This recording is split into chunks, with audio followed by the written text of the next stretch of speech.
This is Charlotte Talks. I'm Mike Collins. On the local news roundup, more Republicans signed up to run in the 9th Congressional District redo, even as the investigation into election fraud continues. The Panthers' head office and practice field may be in motion. They're courting South Carolina, but don't count North Carolina out just yet.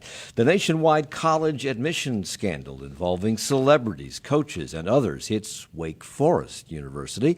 And Charlotte is about to get another bank. Our roundtable of reporters is ready to detail those stories and others, and those reporters include Steve Harrison and David Borax from WFAE News. Steve, good morning. Morning, Mike. David? Hey, Mike. Hey. Mary C. Curtis is a columnist for RollCall.com and a contributor to WCCB-TV. Good morning. Good morning, Mike. And for the first time on the Roundup, at least, Eli Portillo is here from the Charlotte Observer. Welcome. Thanks for having me. Elbow your way in. This is a pack of wolves here around this table this morning. We're all on the radio. If that's not enough, you can watch us on Facebook Live. So filing for fresh candidates in North Carolina's 9th Congressional District officially got underway on Monday. How many Republicans have thrown their hats into the ring? Steve. There are 5 Republicans total, and then filing ends today at 5 o'clock, so we'll see if any more names show up. Yesterday, the biggest name to file was Dan Bishop. He is Mecklenburg's last Republican legislator, and he is probably the biggest Republican name to enter so far, probably along with Stoney Rushing, the Union County Commissioner. And Dan Bishop, of course, is also the co-sponsor of HB 2 from 2016. Right. So if he does make it to a general election, that would, I assume, dominate the debate between him and Dan McCready. So the candidates so far in the Republican side of things are Stoney Rushing, Fern Schubert, former Mecklenburg County senator, or senator from Union County, That's right. Former Mecklenburg County Commissioner Matthew Ridenour, and he was thinking about it. Is he in? He has filled out his paperwork in Mecklenburg County and overnighted it by courier to Raleigh, so it should be there this morning, and it should be official. So I talked to him yesterday, and he said it's done. He's in. Okay. And he's filing. And then there's Libertarian Jeff Scott of Charlotte. I'm assuming that Dan McCready is running unopposed so far in the Democratic side of things. No. Yes. I'm sorry. Yes? Yeah, Okay. he has drawn no opposition. Not even. I mean, I don't think anyone expected serious opposition, but hasn't even attracted, kind of even a fringe candidate to who's just doing it for fun or whatever. So once Matthew Ridenour's paperwork reaches Raleigh and it's accepted, are we expecting that to be him to be the last Republican to file for this? There are a couple other Republicans who have filed. Stevie Rivenbark, who is a businesswoman from Fayetteville. That's right. And Katie Day, who actually is a pretty new and unknown candidate from Cornelius in Mecklenburg County, slightly outside the district, who filed to run yesterday in Raleigh. We could see a few more surprises pop up, but we're not expecting any more big names. Most of the big names people were watching at the beginning of this whole thing, like Pat McCrory and Dan Barry, the Union County GOP chair, took themselves out before the filing period opened. So the field is looking pretty set, about a half dozen candidates, give or take, and they'll all be fighting to reach 30% so they can avoid a runoff. Several well-known Republicans decided not to get into this, so there would not be a runoff because it's already too many elections under the bridge so far. But does anybody of these candidates seem to have the clear advantage here? Is it going to be Dan Bishop because of his name recognition, or is it going to be Stoney Rushing because he's the anointed one by Mark Harris? Well, Dan Bishop brings a lot of fundraising prowess to this race, and he's been talking to people about putting in 6 figures of his own money as a start, so that could be a big jump right out of the gate. And in this race, there's less than 2 months until the primary actually happens, May 14th. So it's really a sprint, and whoever can raise the most money the most quickly will have a decided advantage since this is going to be a low turnout, probably fairly low name recognition special election. Yeah, it'll be interesting to see how this Union County versus Mecklenburg County, how that pans out, because those counties are most represented in the 9th District. And even though Stoney Rushing, some of the publicity he's gotten has been sort of the guy in the Boss Hogg suit, he is a huge vote getter in his county commission race in Union County. So it'll be interesting because then in the general election, since Dan McCready is from Mecklenburg County, we'll see how that plays out. And one factor that could come into play here is that with two well-known Mecklenburg County candidates, Matthew Ridenhour and Dan Bishop. Some Republican strategists I've talked to have said they might split the Mecklenburg County portion of the vote. And with only one very well-known candidate in Union County, that could give Rushing an advantage, some So people Stony say. Rushing initially supported Robert Pittenger, the incumbent, in the original race, and then when Mark Harris ran, the two of them became evidently fairly close. Mark Harris then, when he withdrew from the race, threw his support to Stoney. And Stoney has said that Harris, had been unfairly targeted by the State Board of Elections and that there should not have been a new election in the 9th. Has he backtracked now that he's running on those statements? No, not at all. I mean, I met with him last week and did a big interview, and he kind of doubled down or tripled down on that. At the hearing in Raleigh that the Board of Elections held, to decide this, Stony Rushing was there, sat through every piece of testimony, was very close to Mark Harris, very close to the top Republicans. He followed it intensely, and he believes that, he kind of says, I'm not even sure if McCrae Dowless did any, collected these ballots. In the interview I did with him, I asked about John Harris's testimony. That's Mark Harris's son, the federal prosecutor, who warned his father not to hire McCrae Dowless. And Stony Rushing said, he just kind of heard a lot of things, and he said, I'm not really sure he knows what he's talking about. So Rushing's position is he is a kind of staunch defender of Mark Harris, and that's his message. It's actually a very interesting way to run a campaign for Congress, is to support the guy who has been put to shame by these charges against him. So the investigation into that election in the 9th District continues. The U.S. Justice Department has issued a subpoena to the North Carolina Board of Elections. What are they looking for?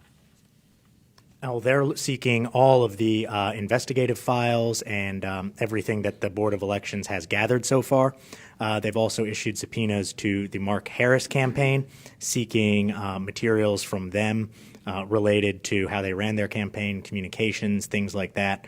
And, this kind of increases the pressure, one would think, because you've got now a state investigation that's still ongoing, with the Wake County District Attorney saying specifically that she's interested in looking at who funded McCrae Dowless, this shady political operative, and who was behind it.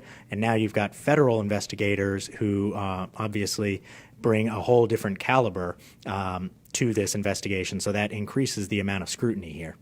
Yeah, it's interesting, though, that the U.S. attorney appointed by President Trump, Robert Higdon, he had done he won a lot of documents to investigate voting irregularities, but he was looking at the so-called non-citizens voting, not the absentee piece, because, President Trump has said that the reason he did not win the popular vote was because all of these undocumented citizens were voting. So they were looking at that, where and that really didn't pan out very, very much, where the real problem was with the absentee ballots, apparently. So at the state level, I think you just mentioned this, Eli, search warrants were released by a state court judge, and they show that state and federal investigators have been tracking McCrae Dowless, and as is often the case, they are focusing on the money. They're following the money because the warrants were for bank records and text messages between Dowless and those he allegedly paid, and the investigators have also spotted him withdrawing money from an ATM, a state employees credit union ATM in Elizabethtown. Why would that simple act be of interest?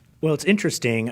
We learned from these warrants and the affidavits attached to them that state and federal investigators, actually an SBI and an FBI agent, were trailing McCrae Dowless on May 3rd, 2018. That's 5 days before the primary election last year. And they trailed him to two ATMs, both cash point ATMs, which are operated by the State Employees Credit Union. And they watched him talk with people and then conduct transactions, or the people he talked with conduct transactions at those ATMs. And that would be around the time that McCrae Dowless would be presumably paying people connected to this operation, so it's possible they were looking at that. Meanwhile, election officials say they hope to crack down on fraud while making it easier to vote in the state. Kim Strack, North Carolina Elections Board Executive Director, presented some suggested changes at the House Elections and Ethics Law Committee this past Wednesday. We think it's important that we send strong messages, and by making those penalties tougher, we hopefully will deter people. So what are some of the changes she suggested in the 30 seconds we have left? So one is that, and this is kind of everyone like this, people said it was a no-brainer, that all of the request or return envelopes for your absentee ballot would have a prepaid stamp, because the idea is if you have to pay for your own stamp, it's this hurdle, makes it easier to give your ballot up to someone else. They also want to require all of the county elections boards to have these logs when people bring in big amounts of absentee request forms. Now, Bladen and Robeson County did that already, and that was this great piece of evidence that you could see where McRae Dallas would come in and drop in like 150 or 100 at a time. And there's one other piece. They want to make sure that the signature of the witnesses on the ballots or the envelopes, they have to be the same date as the voter. That was a big issue in the Rachel Hunt, Bill Brawley race. Okay, we have to take a break. When we come back, Panthers may be on the move, and Tom Tillis made a move yesterday. That and more when the Roundup continues on Charlotte Talks. On 90.7 WFAE. Support comes from WFAE members and Mazda of South Charlotte, committed to drivers that believe a car is used for more than just getting from place to place. More at MazdaofSouthCharlotte.com. And the Charlotte Symphony, celebrating Rodgers and Hammerstein with 3 vocalists joining the orchestra performing songs from The Sound of Music, South Pacific, Oklahoma, and more. March 22nd and 23rd. Info at charlottesymphony.org. We'll get right back to the show in just a moment. You rely on Charlotte Talks for important conversations about what's going on in our community, and we rely on you to help pay for everything else that we do at WFAE. Consider supporting Charlotte Talks right now during our spring fundraising campaign. Give online at WFAE.org or call 704-549-9000. Thanks so much, Mike. We do hope that you'll call in and make your contribution right now during this important spring fundraising campaign, the first fundraiser we are hosting in 2019, the fundraiser that will set up the success of WFAE for the rest of this calendar year, the fundraising campaign that will ensure our strength as we continue to provide coverage around, as we're hearing today on the Weekly News Roundup, coverage of the 9th Congressional District race, potential move of the Panthers training facilities to South Carolina, looking forward to local elections, national elections. Your support makes all of the perspective and context we provide at WFAE possible. Call in, contribute what you can at 704-549-9000 or give like that person just did at WFAE.org. Any amount makes you a member. Any amount gets you entered into the Mazda raffle that we've got going on. Our friends at Mazda of South Charlotte generously contributed a brand new Mazda 3, which we are then going to give away to a listener, potentially you, but only if you call in and make a contribution right now at 704-549-9000, WFAE.org. You can check out a photo of the car and all of the raffle rules at the website. My name is Jeff Bundy. Joining me in the studio right now as we work towards a goal of $1,200 is the host of WFAE's Amplifier podcast, Joni Deutsch. I was going to say Joni Deutsch. Amplifier is one of the podcasts we've been able to launch in the last year and a half here at WFAE, alongside She Says with Sarah D'Elia, Nick Della Canal's FAQ City, and Tommy Tomlinson's Southbound. All of that is made possible because of listener support. Listener support is the greatest pool from which WFAE is able to swim thoroughly and confidently through these waters of news and entertainment and all the issues going on in the world. We ask that you make us even stronger with a sustaining gift. $10 a month can get you an Amplifier tote bag that you can fill with all kinds of music you discover from Charlotte through the program. Or maybe you can go ahead and get tickets to Star Wars happening live with the Charlotte Symphony Orchestra. $20 per month, 2 tickets to that April 5th performance. Marielle from Fort Mill, South Carolina, actually just took us up on that offer.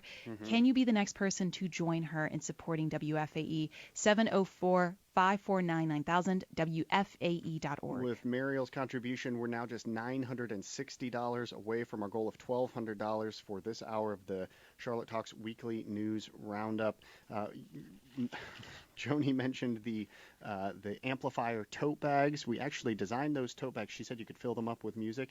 We designed those tote bags so that they would be large enough for you to fit a 12-inch vinyl record. I think you did the math. You can fit 27 albums in one of those tote bags. You can get one for, what was it? $10 a month? Or you can get all four colors. In 4 different colors for $17 per month. That is a whole lot of vinyl that you can carry around and showcasing to everyone in your circle circle of friends that you are a supporter of WFAE. Maybe you would like to see Mike Collins, the host of Charlotte Talks, in performance for his show Charlotte Squawks. If that's the case, for a contribution of just $10 per month, we can send you 2 tickets to a VIP preview of Charlotte Squawks on May 29th. You'll be one of the first person to see this year's show. It's Charlotte Talks 15 Quaxinera. You can get 2 tickets to the VIP preview we're hosting of that when you call in and contribute just $10 per month right now at 704-549-9000 or at WFAE.org. $960 to go towards our goal for this hour. We really do need to get those phones ringing. Hoping to hear from you soon. It's Charlotte Talks on listener-funded 90.7 WFAE and 90.3 WFHE. I'm Mike Collins. It's the local news roundup. That's why Steve Harrison is here from WFAE News, and David Borax from WFAE News, and Eli Portillo from the Charlotte Observer, and Mary C. Curtis from Roll Call and WCCB TV. Well, the Panthers practice field could be in motion this week. Team owner David Tepper held a meeting with South Carolina Governor Henry McMaster about a potential move of the team's practice facility and the team's headquarters, probably to Rock Hill. This is something that we've been working for a few months now, and we're making progress. We've got a long way to go, and we are very hopeful that this will come about. That's Governor McMaster. He met along with legislative leaders with David Tepper. Do we know the substance of what was discussed? I would say that, that cut you just played from the governor sounded like, well, we have a long way to go. But if you listen to the entire news conference they held, the tone was essentially, this is a done deal. They are coming. They were speaking of it like only thing left is just to pass some quick legislation and dot the I's. So why are they coming? What is David Tepper's motivation for this? So he's the owner of a pretty decent-sized business, and like any business owner would do, he's looking at all of his costs and opportunities. And the idea of moving the practice facility has been something that's been discussed before. There's valuable land next to the stadium that they're using right now that could be used for something else, like Panthers building a new stadium. Well, a new stadium or Panthers-owned parking garages, something that it's a type of revenue that they don't have that other NFL teams have. So he's looking at all of his options. Now, it could be that they end up building something uptown. I'm not so sure it's as far along as McMaster says. Well, I asked Mayor Vi-Lyles when she was here yesterday whether this was an attempt to get leverage so that if the headquarters ends up in South Carolina, asking for incentives for a better stadium in Charlotte would be made easier. She said she wasn't worried. I'm not going to use the word leverage, because what I see every time someone comes in this community, I sit down with the CEO if they want us at the table, we work together. We're not trying to leverage. We're trying to build a great city. Well, we may not be trying to leverage, but South Carolina has been very successful of late of beating North Carolina on acquiring a lot of sweet deals that both states had been vying for. And Governor McMaster seems, as you said, Steve, confident about this, too. He spoke with Charlotte Business Journal's Eric Spanberg about a potential fight between his state and North Carolina. Listen to what he said. We're not concerned about that. We are thinking about South Carolina. We know that we can outrun anyone on the field. Even if the only thing that moves is the practice facilities and the corporate headquarters, that's still 150 jobs. What would that mean to Charlotte's economy and the tax base? 50 high-paying jobs. So I think I talked to someone from the city, and a few years ago they did a calculation of the state income tax for the Panthers. It's going to be higher now, but it was about $11 million. That would go to South Carolina. North Carolina would still get, probably a lot of people would still live here. That's still property taxes. They'd still shop here. That's still sales taxes. I think one of the things that's interesting about this is that what's going on in the NFL today is that teams have squeezed about as much money as they can from their stadiums. And so what they're trying to do, this new frontier, is to build these suburban little complexes with their headquarters and practice facilities, and then you spin off and have stores, shops, restaurants, offices, and you make it this hub where people want to go. And so that's why I think they want to move to the suburbs, because they will be acting as like this master developer. Right. So how does it work? If you are an NFL football player, or a coach for that matter, and you're making millions and millions of dollars, where do you pay taxes, state income taxes? Do you pay them in the state at which the headquarters is located, or do you pay them in the state where the games are played? It's the headquarters. They would be employees of a company based in Charlotte, or if it moves, a company based in South Carolina. So what about all that revenue? That's a lot of money. That's what Steve's talking about, the Okay. $11 million in payroll taxes that the Panthers pay every year. Okay. All this comes at a time, of course, of property tax revaluation, and the Panthers have filed an appeal of their present tax valuation, the new one that's coming out, I guess, of Bank of America Stadium, saying that the value should be slashed from $572.3 million to $87.3 million. That's a drop of $485 million. The old value of the stadium at last revaluation was $135 million. So, Steve, you reported that might have had something to do with what Temper paid to buy the team. Yeah, I would assume that Revaluation. when Mecklenburg County did the reval and released those numbers earlier this year, you pay a record $2.3 billion for your team, and that includes the stadium. So you've set a record paying for this asset, and that includes the building. So the value of the building would go up, right? But is that broken out when you buy a team and you're buying the stadium too? Is it broken out? Do you say I'm giving you $30 million for this and I'm giving you $100 million? It was all just one big sum. So I think that's how probably the county looks at it. Now I think the Panthers probably see the stadium as like, no, this is not some great Dilworth house that's appreciating in value. They probably see it as like, this thing is on its last legs. We could maybe keep playing there, but this is like, so that's why you have this huge difference between they're saying, yeah, we think it's worth $87 million, and the county says more than $500 million. It's just fascinating. Oh, what, this old thing? This is another one of those areas where Tepper is looking at his, business and how the revenues work every year. Last year the Panthers made about $400 million in revenue. I think there's an estimate that they made about $62 million in profit. That profit was down from about $100 million the year before. So he's looking to, how do I get that profit up? And every area that he can look at where he can generate a little bit more income from that is an area where he can fix that number. This takes me, Eli, I'm sorry, Eli. Oh, and even under previous ownership, the Panthers have tried to chisel away at their property tax. They had previous legislation that lowered it by a few $100,000 by excluding the value of a lease from their property taxes. So this takes me back to this move to South Carolina. I think we're being really naive and innocent to think that this is not about leverage. You move the headquarters and you move the practice fields to South Carolina, and they want you. And South Carolina is known to give sweet deals to businesses that want to come there. If you think that stadium is staying where it is, or there's not going to be a request for a new one, I think we're being naive. I talked to Jerry Richardson about this a couple of years ago, and he said, when I die and I don't own the team anymore, that stadium is going to be bought, that team is going to be bought by a billionaire. It's not going to be a consortium, it's going to be one person. He was right. And he said that person is going to ask for a new stadium, and you better get ready because it's coming.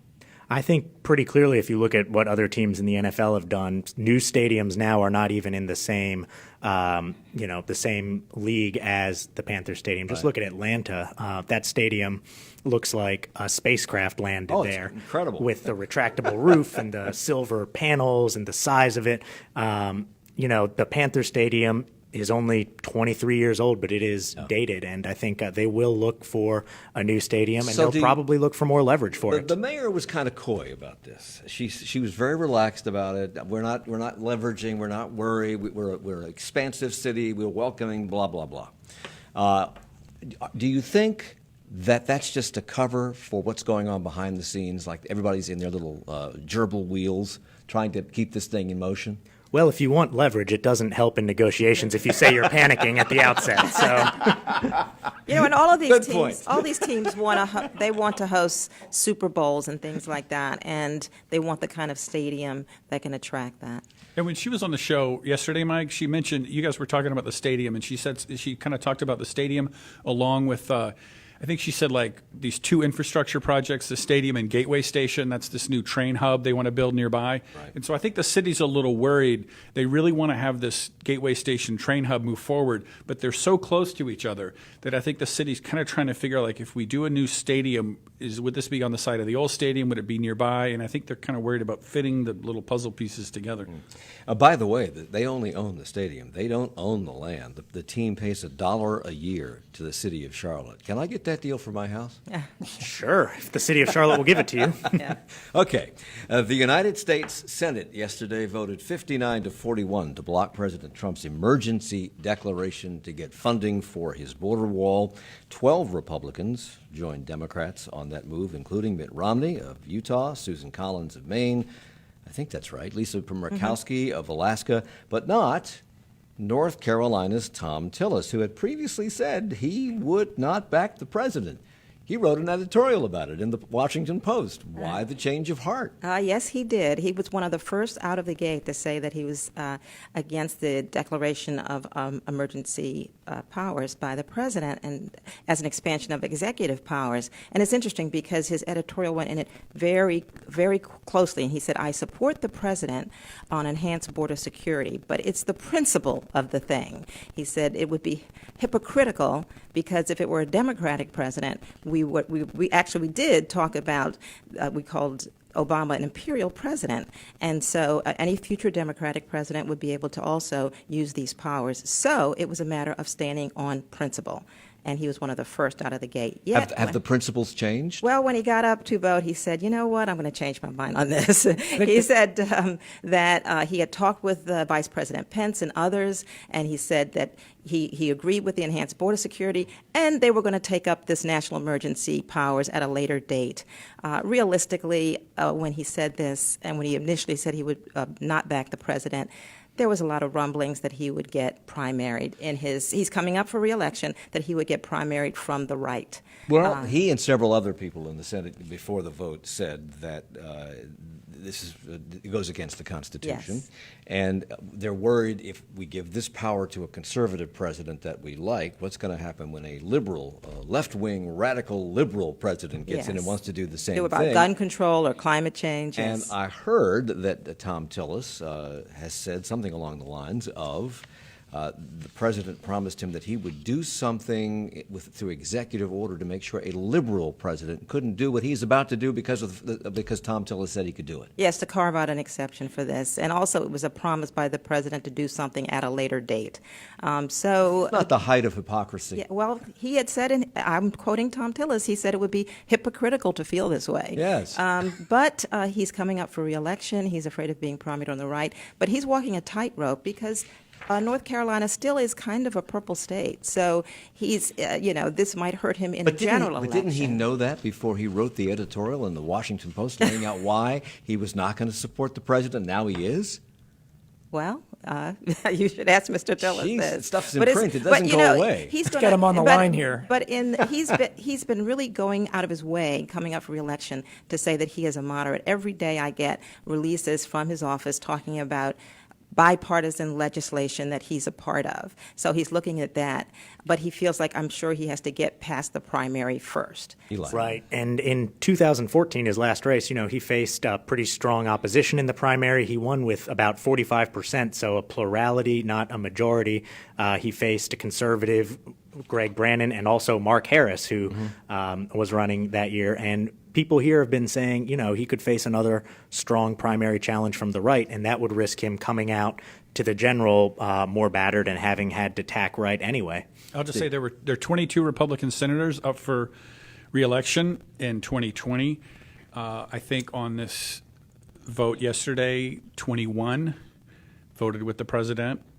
Susan Collins of Maine was the only one, and of course she kind of has to vote that way if she wants to win in Maine, a blue state. So it'll be interesting to see what's going to happen with folks like Cory Gardner in Colorado, which he voted with the president, and that might come back to haunt him in the general. So North Carolina's Democratic Party spokesman Robert Howard released this statement following yesterday's Senate vote. He said, quote, Senator Tillis made a big show about how he'd stand up for North Carolina, but caved under pressure. Tillis again reminded the entire state who he is, a spineless politician who won't keep his promises and looks out for himself instead of North Carolina.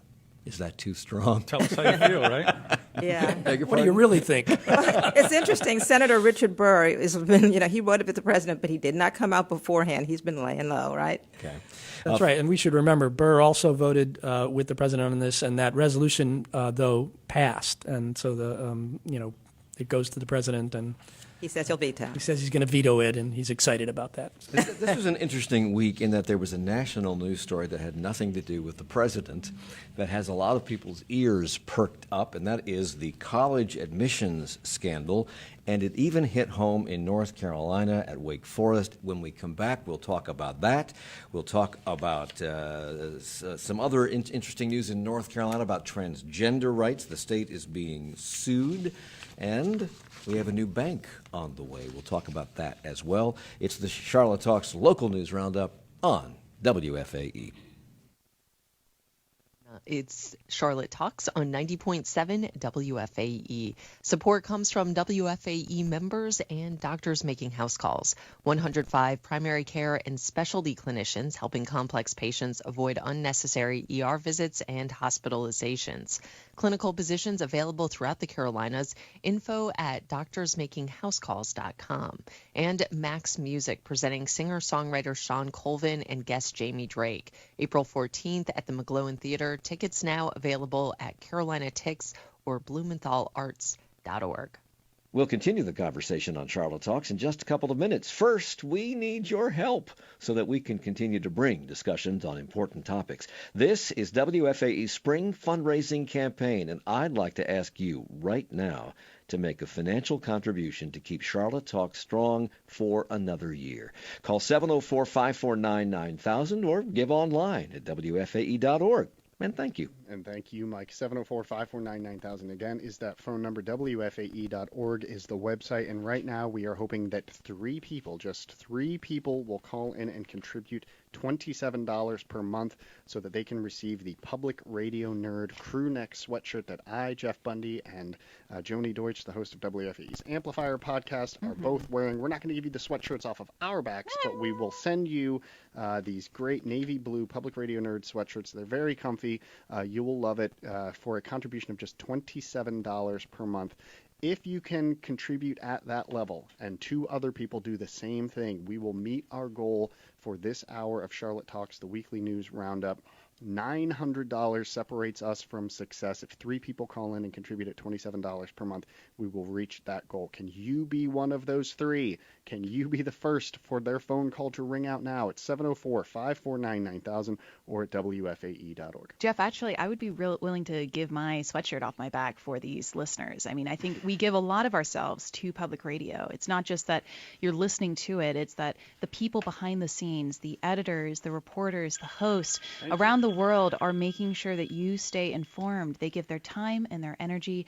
And that's why we're asking for you to make a donation to help support this coverage, whether it's Charlotte Talks and the weekly news roundup, or maybe it's Morning Edition earlier today, or maybe it was All Things Considered last week. Whatever it is, we're hoping that you will support it this hour as we are trying to reach that goal.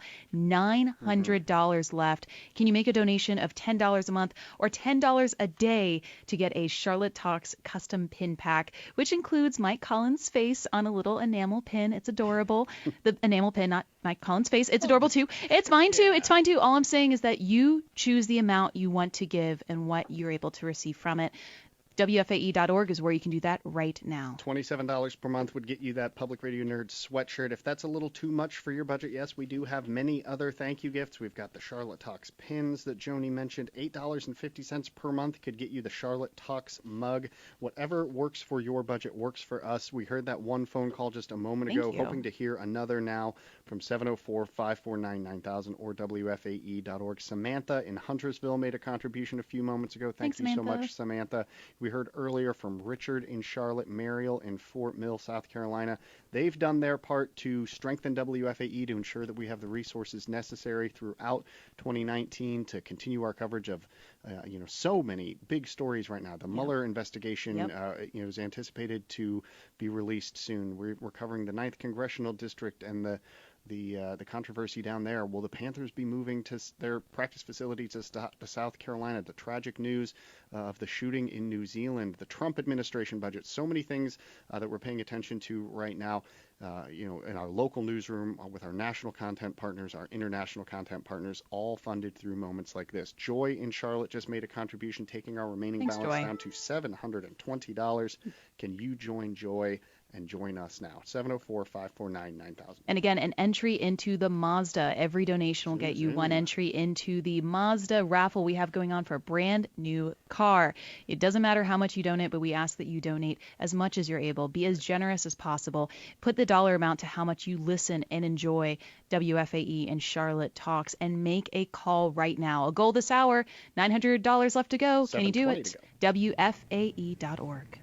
It's Charlotte Talks on WFAE and WFHE. I'm Mike Collins. It's the local news roundup. Mary C. Curtis is here from WCCB-TV, and roll call Eli Portillo from the Charlotte Observer, David Borax, and Steve Harrison from WFAE News.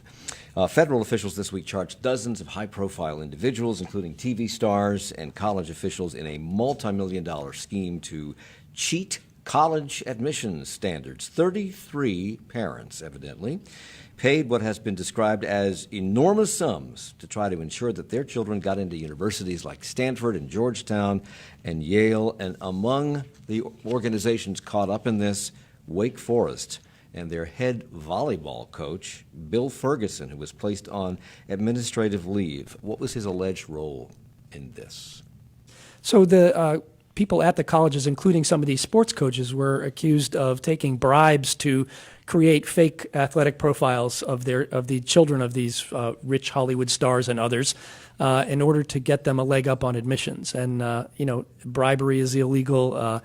Gaming the process like this is illegal. I mean, certainly we could talk at length about what's wrong with the college admissions process, and including athletic recruiting, but that's what they're accused of. And evidently, this all happened around the country in smaller sports like swimming and volleyball and lacrosse and things like that, because it's easier, evidently, to hide that. If you're going for a football thing, people are going to notice that. U.S. Attorney for the District of Massachusetts, Andrew Lelling, said this about the coaches who participated in this scheme. These coaches agreed to pretend that certain applicants were recruited competitive athletes, when in fact the applicants were not. As the coaches knew, the students' athletic credentials had been fabricated. And in announcing the arrests of the parents involved, Lelling said, quote, "These parents are a catalog of wealth and privilege." He said these parents were already able to give their children every legitimate advantage, but instead chose to corrupt and illegally manipulate the system for their benefit. So, Mary, up to this point, these people were the winners in the process. But they created losers, too. In the process of getting their kids who weren't qualified in, people lost. They are, who wrote about this yes, in roll call. Yeah, very hardworking folks who worked on, even athletes who deserve these scholarships that were taken are hardworking. And it's fascinating because the legal process itself is not merit-based, because they already can give a lot of money to the schools. Let's face it, Jared Kushner's father gave $2.5 million pledged to Harvard before he was admitted. You have legacy scholarships. And a lot of these prep schools have sports that have crew and lacrosse and things like that other schools don't have. So you do have losers. And it's interesting because until then, a lot of people would look to minority students who are in colleges and universities and say they don't deserve their spot somehow. Or actually, they make the victims the villains.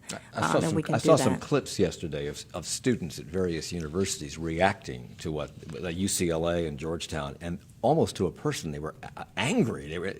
I think that people caught in this, they said, should be expelled immediately.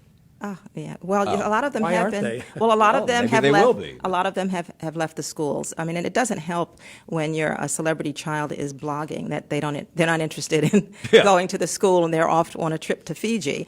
It's like throwing it in the face of people who work hard and study. I mean, I am a parent of a child who is graduating high school this year. We're doing the college search right now. I would hate to think that my kid did not get into a school that she wanted to go to because somebody else paid their way in.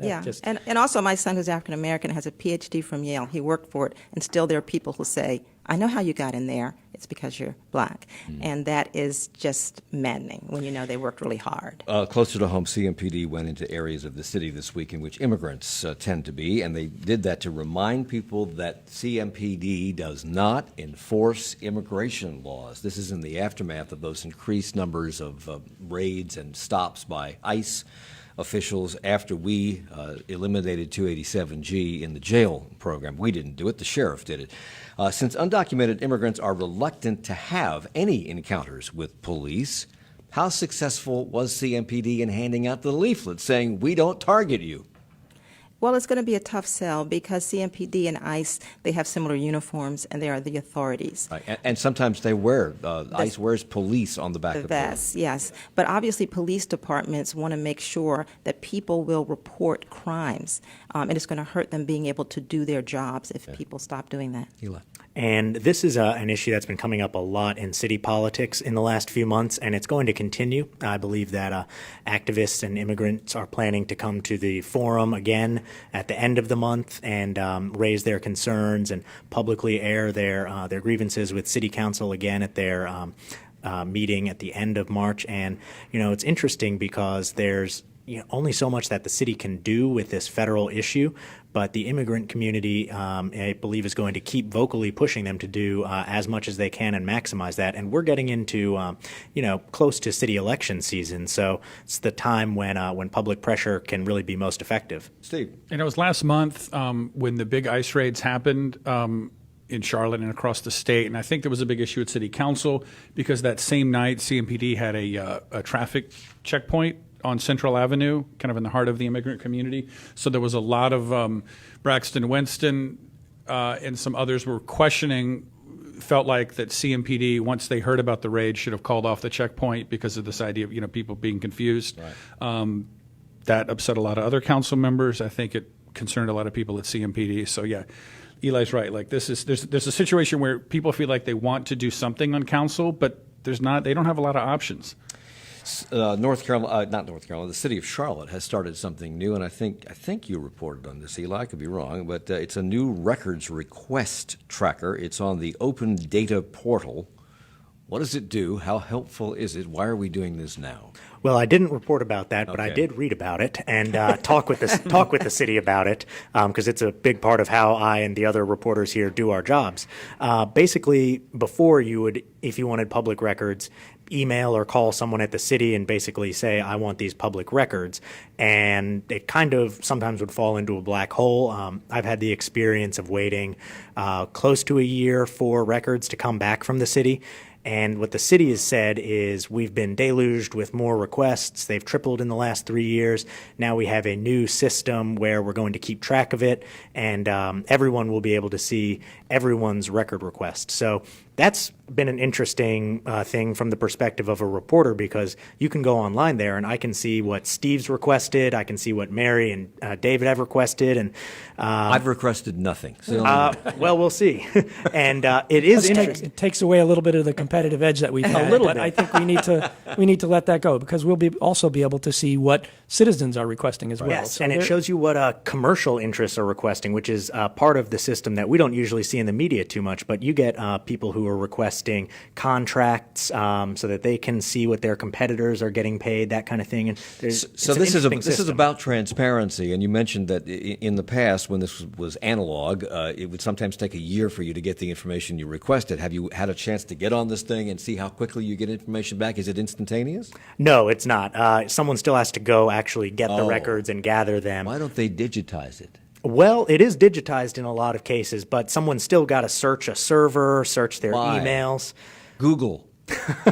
Well, I don't think we're quite there yet, but maybe in a few years Google will run the city. All right. Yes. When artificial intelligence and our robot overlords take over. I thought we already had that. North Carolina is being sued again, this time over its treatment of transgender people. The lawsuit's coming from state employees, and it concerns their health care coverage. Evidently, the plaintiffs claim the state employee health care plan violates federal law. How so?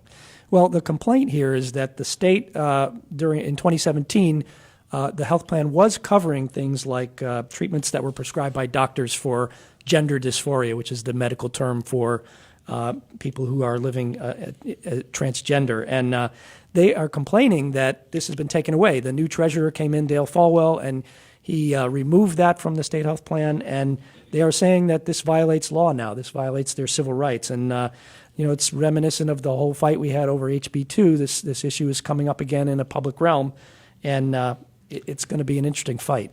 The Republican-controlled legislature has made a lot in recent years of the moves they've made to raise teacher pay in the state, but Democratic Governor Roy Cooper says that's not enough, and he's proposing a 9.1% increase over 2 years, and he also wants more money for infrastructure. Steve, is he likely to get this, and where would that money come from? He wants 9% over 2 years, and I don't think he will get that full amount because the Republicans feel like, look, we've already done a great job. Mm-hmm. They are up to these latest rankings, up to 29th in the country. That was according up from to the National Education Association. That's right. They were 38th back 2 years ago. Now, I will say that when you get in the middle of a curve like that, it's really easy to move a lot away very quickly. Everyone's bunched together.